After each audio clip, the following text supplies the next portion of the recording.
Lesson 2. Why teach financial literacy? It's not how much money you make.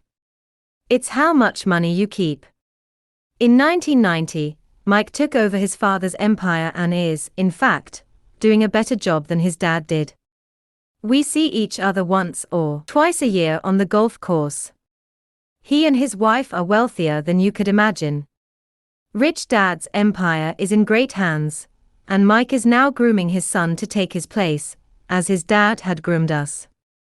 In 1994, I retired at the age of 47, and my wife Kim was 37. Retirement does not mean not working. For us, it means that, barring unforeseen cataclysmic changes, we can work or not work, and our wealth grows automatically, staying ahead of inflation. Our assets are large enough to grow by themselves. It's like planting a tree. You water it for years, and then one day it doesn't need you anymore. Its roots are implanted deep enough. Then the tree provides shade for your enjoyment. Mike chose to run the empire, and I chose to retire. Whenever I speak to groups of people, they often ask what I would recommend that they do. How do I get started? Is there a book you would recommend? What should I do to prepare my children? What is your secret to success? How do I make millions? Whenever I hear one of these questions, I'm reminded of the following story: The Richest Businessman. In 1923, a group of our greatest leaders and richest businessmen held a meeting at the Edgewater Beach Hotel in Chicago. Among them were Charles Schwab, head of the largest independent steel company, Samuel Insull, president of the world's largest utility, Howard Hobson, head of the largest gas company, Ivor Kreuger, president of International Match Company, one of the world's largest companies at that time, Leon Fraser, president of the Bank of International Settlements, Richard Whitney, president of the New York Stock Exchange, Arthur Cotton and Jesse Livermore, two of the biggest stock speculators, and Albert Fall, a member of President Harding's cabinet. 25 years later, 9 of these titans ended their lives as follows. Schwab died penniless, after living for 5 years on borrowed money. Insull died broke in a foreign land, and Kreuger and Cotton also died broke. Hobson went insane. Whitney and Albert Fall were released from prison, and Fraser and Livermore committed suicide. I doubt if anyone can say what really happened to these men. If you look at the date, 1923, it was just before the 1929 market crash and the Great Depression, which I suspect had a great impact on these men and their lives. The point is this: today we live in times of greater and faster change than these men did. I suspect there will be many booms and busts in the coming years that will parallel the ups and downs these men faced. I am concerned that too many people are too focused on money and not on their greatest wealth, their education. If people are prepared to be flexible, keep an open mind and learn, they will grow richer and richer despite tough changes. If they think money will solve problems, they will have a rough ride. Intelligence solves problems and produces money. Money without financial intelligence is money soon gone. Most people fail to realize that in life, it's not how much money you make. It's how much money you keep. We've all heard stories of lottery winners who are poor, then suddenly rich, and then poor again. They win millions, yet are soon back where they started. Or stories of professional athletes, who at the age of 24 are earning millions, but are sleeping under a bridge 10 years later. I remember a story of a young basketball player, who a year ago had millions. Today, at just 29, he claims his friends, attorney, and accountant took his money, and he was forced to work at a car wash for minimum wage. He was fired from the car wash, because he refused to take off his championship ring, as he was wiping off the cars. His story made national news and he is appealing his termination, claiming hardship and discrimination. He claims that the ring is all he has left and if it was stripped away, he'll crumble. I know so many people who became instant millionaires. And while I am glad some people have become richer and richer, I caution them that in the long run, it's not how much money you make. It's how much you keep, and how many generations you keep it. So when people ask, where do I get started, or tell me how to get rich quick, they often are greatly disappointed with my answer. I simply say to them what my rich dad said to me when I was a little kid. If you want to be rich, you need to be financially literate. That idea was drummed into my head every time we were together. As I said, my educated dad stressed the importance of reading books, while my rich dad stressed the need to master financial literacy. If you are going to build the Empire State Building, the first thing you need to do is dig a deep hole and pour a strong foundation. If you are going to build a home in the suburbs, all you need to do is pour a 6-inch slab of concrete. Most people, in their drive to get rich, are trying to build an Empire State Building on a 6-inch slab. Our school system, created in the agrarian age, still believes in homes with no foundation. Dirt floors are still the rage. So kids graduate from school with virtually no financial foundation. One day, sleepless and deep in debt in suburbia, living the American dream, they decide that the answer to their financial problems is to find a way to get rich quick. Construction on the skyscraper begins. It goes up quickly, and soon, instead of the Empire State Building, we have the Leaning Tower of suburbia. The sleepless nights return. As for Mike and me in our adult years, both of our choices were possible, because we were taught to pour a strong financial foundation when we were just kids. Accounting is possibly the most confusing, boring subject in the world, but if you want to be rich long term, it could be the most important subject. For Rich Dad, the question was how to take a boring and confusing subject and teach it to kids. The answer he found was to make it simple by teaching it in pictures. My rich dad poured a strong financial foundation for Mike and me. Since we were just kids, he created a simple way to teach us. 4 years he only drew pictures and used few words. Mike and I understood the simple drawings, the jargon, the movement of money, and then in later years, Rich Dad began adding numbers. Today, Mike has gone on to master much more complex and sophisticated accounting analysis, because he had to in order to run his empire. I am not as sophisticated because my empire is smaller, yet we come from the same simple foundation. Over the following pages, I offer to you the same simple line drawings Mike's dad created for us. Though basic, those drawings helped guide 2 little boys in building great sums of wealth on a solid and deep foundation. Rule number 1. You must know the difference between an asset and a liability, and by assets. If you want to be rich, this is all you need to know. It is rule number 1. It is the only rule. This may sound absurdly simple, but most people have no idea how profound this rule is. Most people struggle financially because they do not know the difference between an asset and a liability. Rich people acquire assets. The poor and middle class acquire liabilities that they think are assets, said Rich Dad. When Rich Dad explained this to Mike and me, we thought he was kidding. Here we were, nearly teenagers and waiting for the secret to getting rich, and this was his answer. It was so simple that we stopped for a long time to think about it. What is an asset? Asked Mike. Don't worry right now, said Rich Dad. Just let the idea sink in. If you can comprehend the simplicity, your life will have a plan and be financially easy. It is simple. That is why the idea is missed. You mean all we need to know is what an asset is, acquire them, and we'll be rich?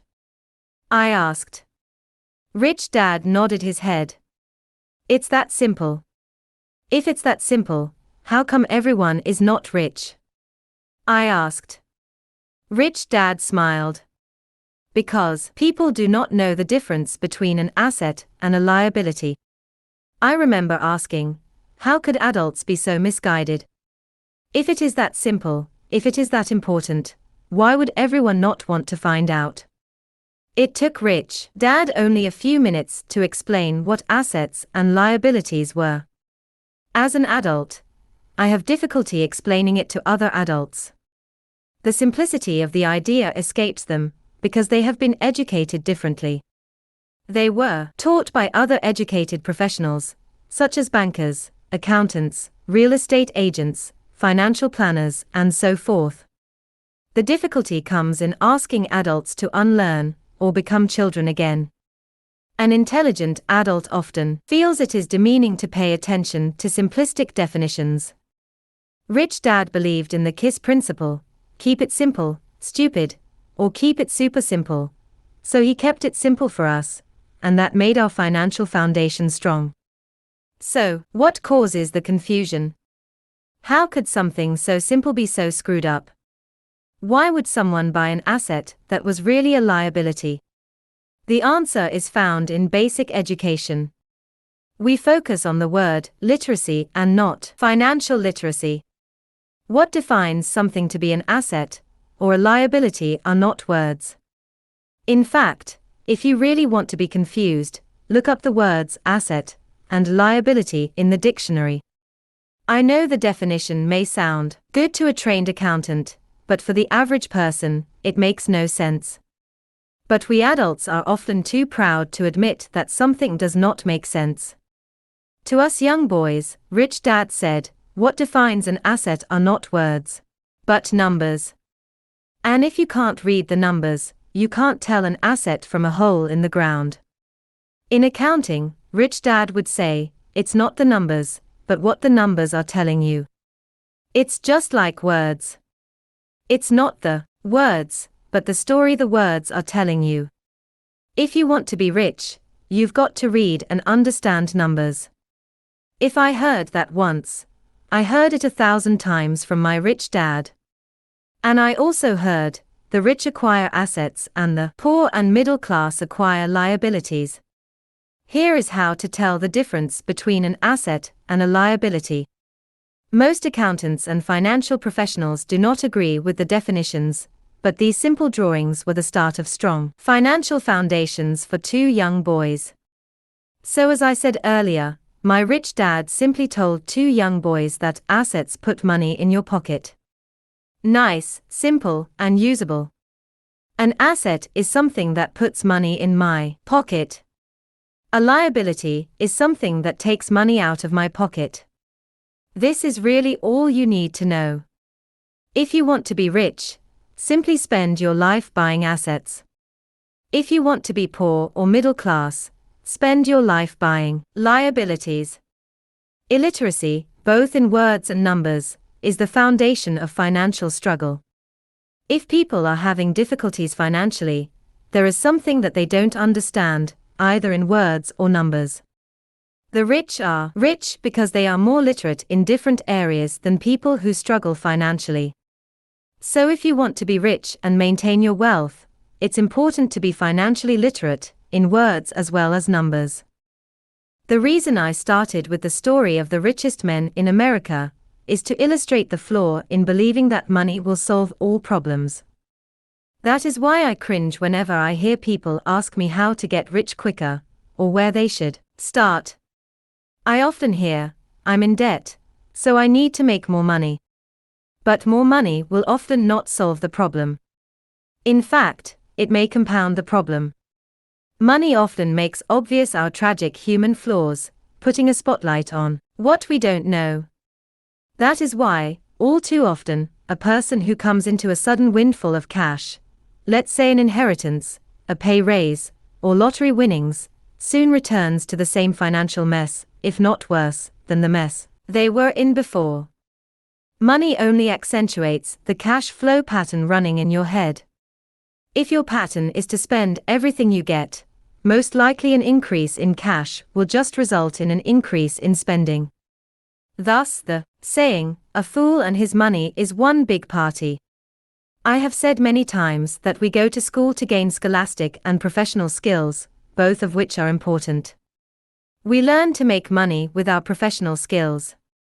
In the 1960s, when I was in high school, If someone did well academically, people assumed this bright student would go on to be a medical doctor, because it was the profession with the promise of the greatest financial reward. Today, doctors face financial challenges I wouldn't wish on my worst enemy: insurance companies taking control of the business, managed healthcare, government intervention, and malpractice suits. Today, kids want to be famous athletes, movie stars, rock stars, beauty queens, or CEOs because that is where the fame, money, and prestige are.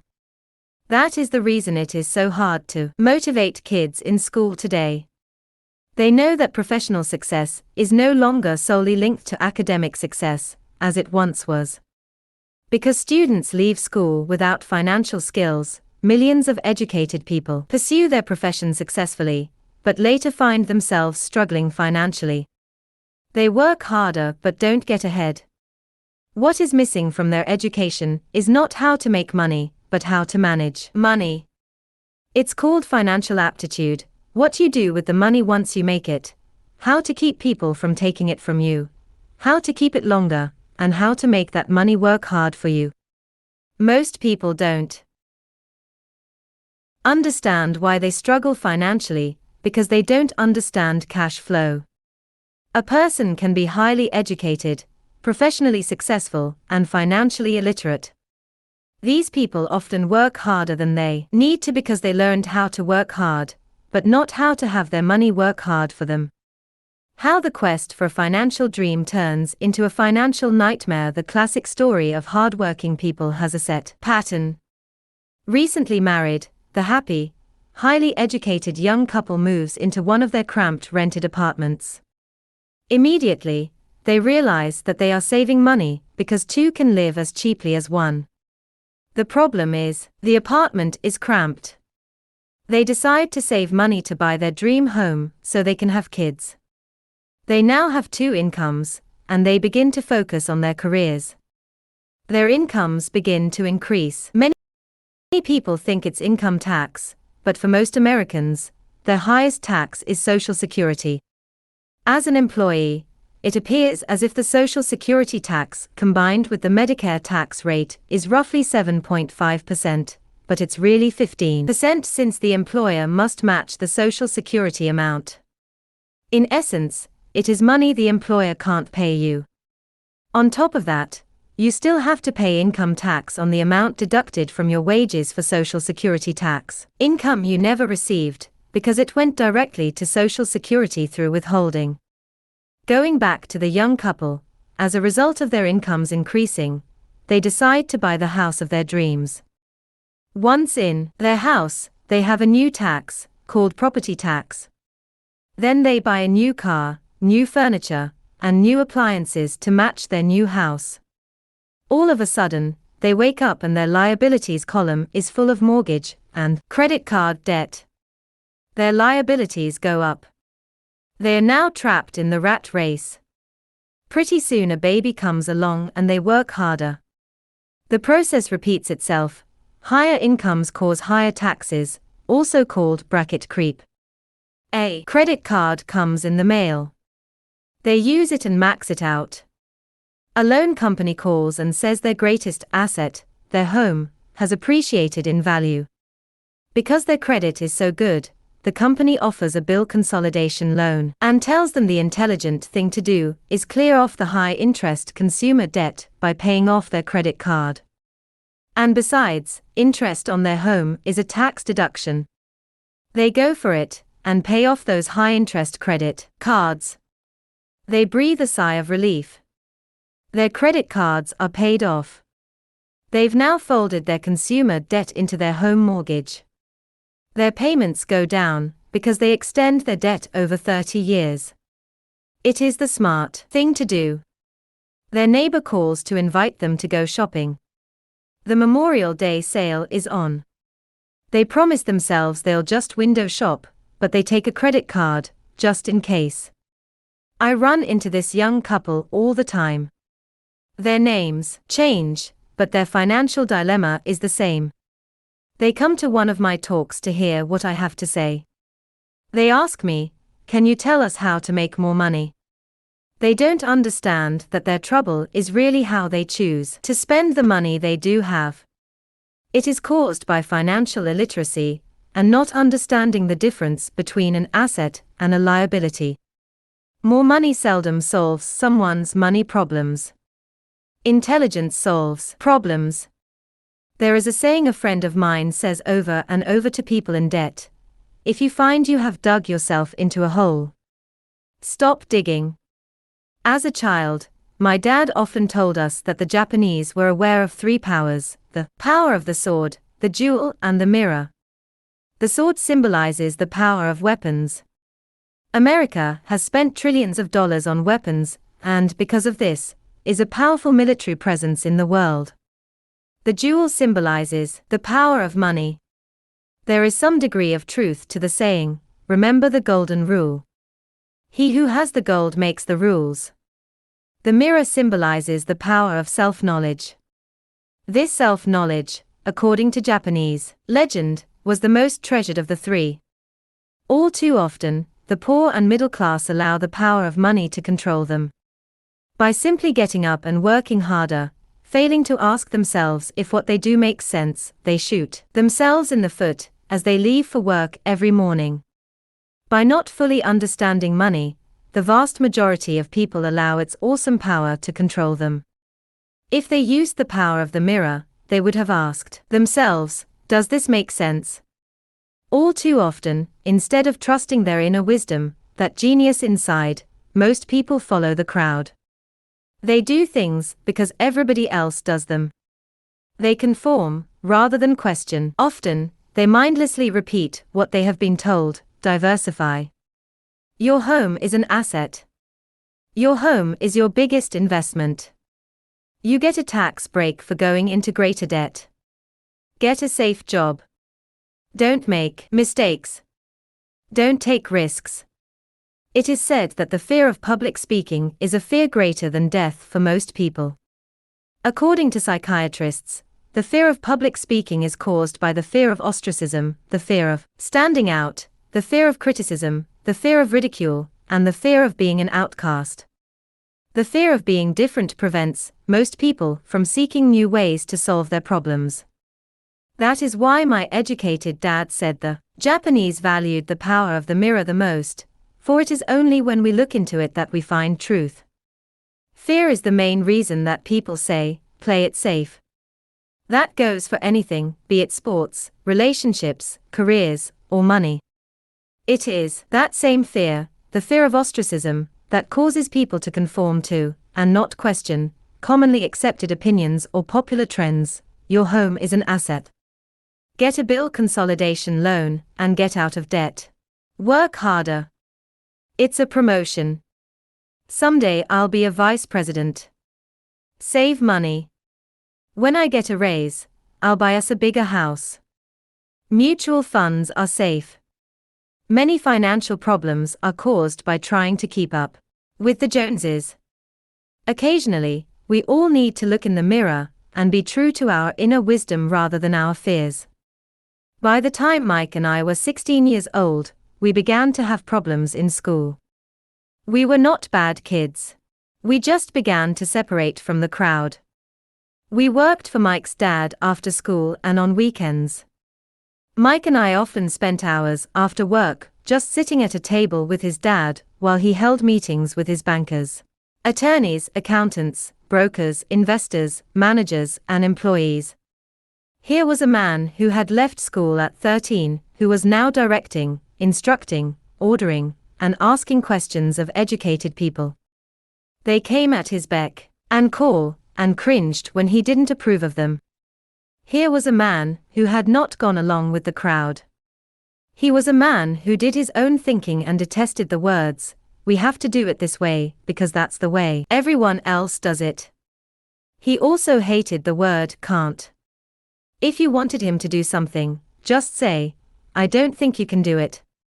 Mike and I learned more sitting in on his meetings than we did in all our years of school, college included. Mike's dad was not book smart, but he was financially educated and successful as a result.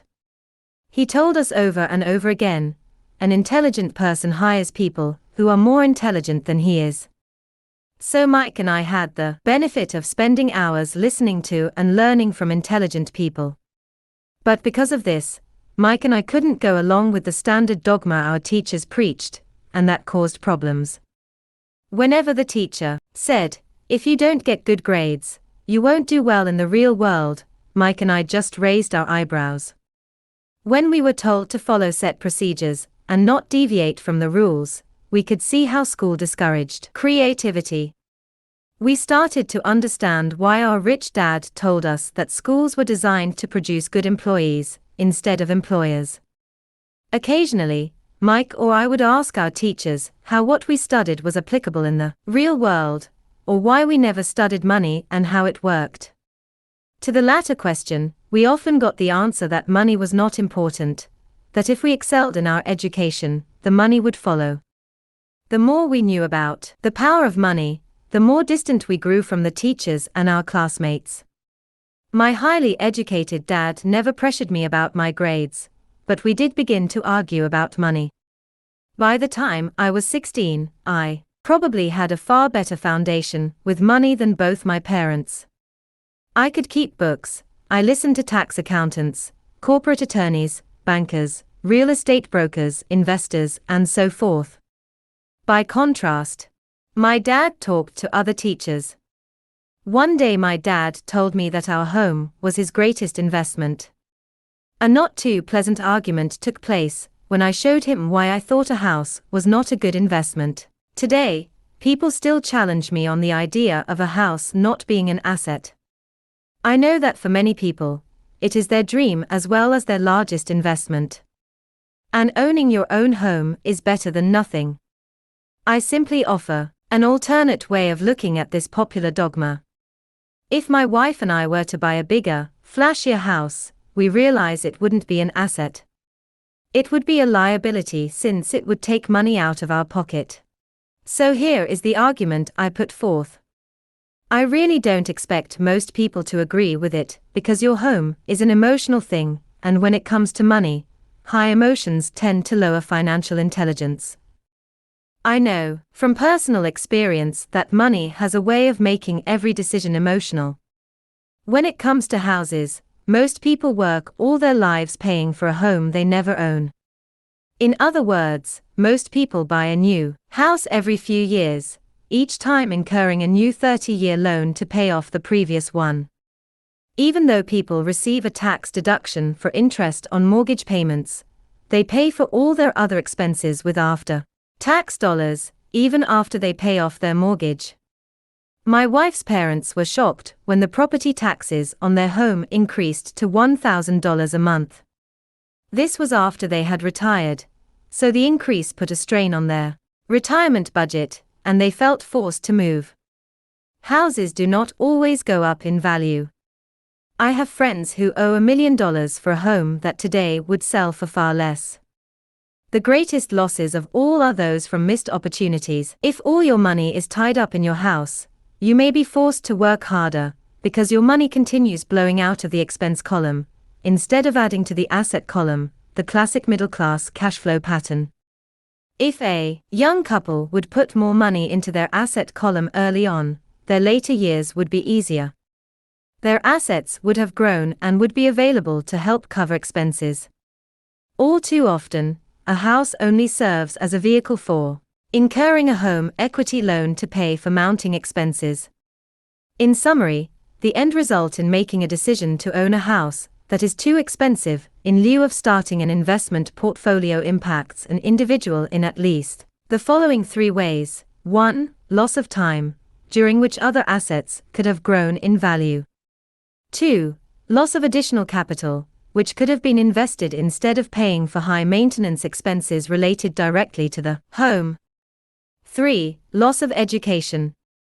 Too often, people count their house and savings and retirement plans as all they have in their asset column. Because they have no money to invest, they simply don't invest. This costs them investment experience. Most never become what the investment world calls a sophisticated investor. And the best investments are usually first sold to sophisticated investors, who then turn around and sell them to the people playing it safe. I am not saying don't buy a house. What I am saying is that you should understand the difference between an asset and a liability.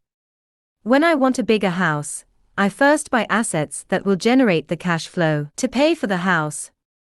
My educated dad's personal financial statement best demonstrates the life of someone caught in the rat race. His expenses match his income, never allowing him enough left over to invest in assets. As a result, his liabilities are larger than his assets. Why the rich get richer. A review of my rich dad's financial statement shows why the rich get richer. The asset column generates more than enough income to cover expenses, with the balance reinvested into the asset column.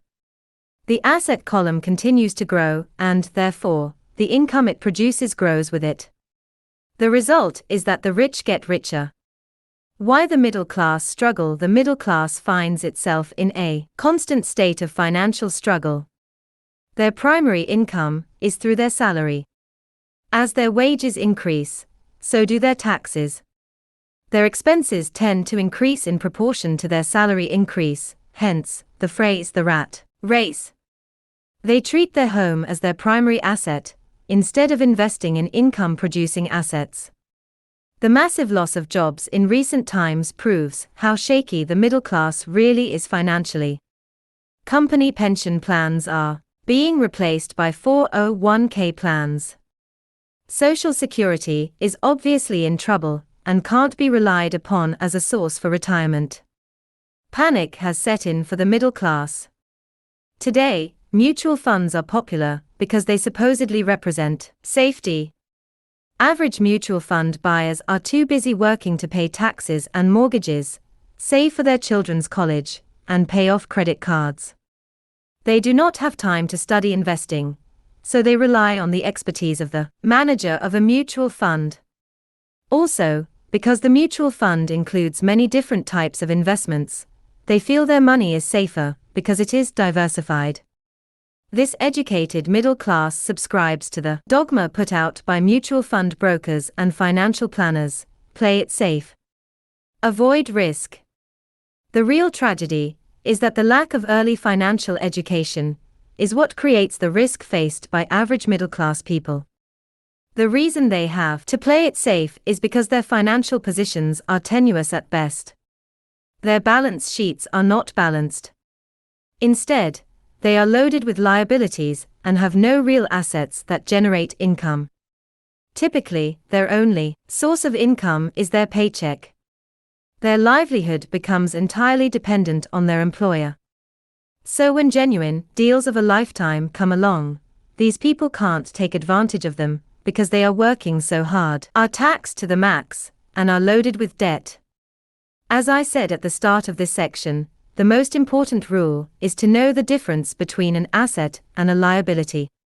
Once you understand the difference, concentrate your efforts on buying income-generating assets. That's the best way to get started on a path to becoming rich. Keep doing that, and your asset column will grow. Keep liabilities and expenses down so more money is available to continue pouring into the asset column. Soon the asset base will be so deep that you can afford to look at more speculative investments that may have returns of 100% to infinity, $5,000 investments that are soon turned into $1 million or more, investments that the middle class calls too risky. The investment is not risky for the financially literate. As an employee who is also a homeowner, your working efforts are generally as follows. 1. You work for the company. Employees make their business owner or the shareholders rich, not themselves. Your efforts and success will help provide for the owner's success and retirement. 2. You work for the government. The government takes its share from your paycheck before you even see it. By working harder, you simply increase the amount of taxes taken by the government. Most people work from January to May just for the government. 3. You work for the bank. After taxes, your next largest expense is usually your mortgage and credit card debt. The problem with simply working harder is that each of these three levels takes a greater share of your increased efforts. You need to learn how to have your increased efforts benefit you and your family directly. Once you have decided to concentrate on minding your own business, focusing your efforts on acquiring assets instead of a bigger paycheck, how do you set your goals? Most people must keep their job and rely on their wages to fund their acquisition of assets. As their assets grow, how do they measure the extent of their success? When does someone know that they are rich, that they have wealth? As well as having my own definitions for assets and liabilities, I also have my own definition for wealth. Actually, I borrowed it from a man named R. Buckminster Fuller. Some call him a quack, and others call him a genius. Years ago, he got architects buzzing because he applied for a patent for something called a geodesic dome. But in the application, Fuller also said something about wealth. It was pretty confusing at first, but after reading it, it began to make some sense. Wealth is a person's ability to survive so many number of days forward, or, if I stopped working today, how long could I survive? Unlike net worth, the difference between your assets and liabilities, which is often filled with a person's expensive junk and opinions of what things are worth, this definition creates the possibility for developing a truly accurate measurement. I could now measure and know where I was in terms of my goal to become financially independent. Although net worth often includes non-cash producing assets, like stuff you bought that now sits in your garage, wealth measures how much money your money is making and, therefore, your financial survivability. Wealth is the measure of the cash flow from the asset column compared with the expense column. Let's use an example. Let's say I have cash flow from my asset column of $1,000 a month. And I have monthly expenses of $2,000. What is my wealth? Let's go back to Buckminster Fuller's definition. Using his definition, how many days forward can I survive? Assuming a 30-day month, I have enough cash flow for half a month. When I achieve $2,000 a month cash flow from my assets, then I will be wealthy. So while I'm not yet rich, I am wealthy. I now have income generated from assets each month that fully cover my monthly expenses. If I want to increase my expenses, I first must increase my cash flow to maintain this level of wealth. Also, note that it is at this point that I'm no longer dependent on my wages. I have focused on, and been successful in, building an asset column that has made me financially independent. If I quit my job today, I would be able to cover my monthly expenses with the cash flow from my assets. My next goal would be to have the excess cash flow from my assets reinvested into the asset column.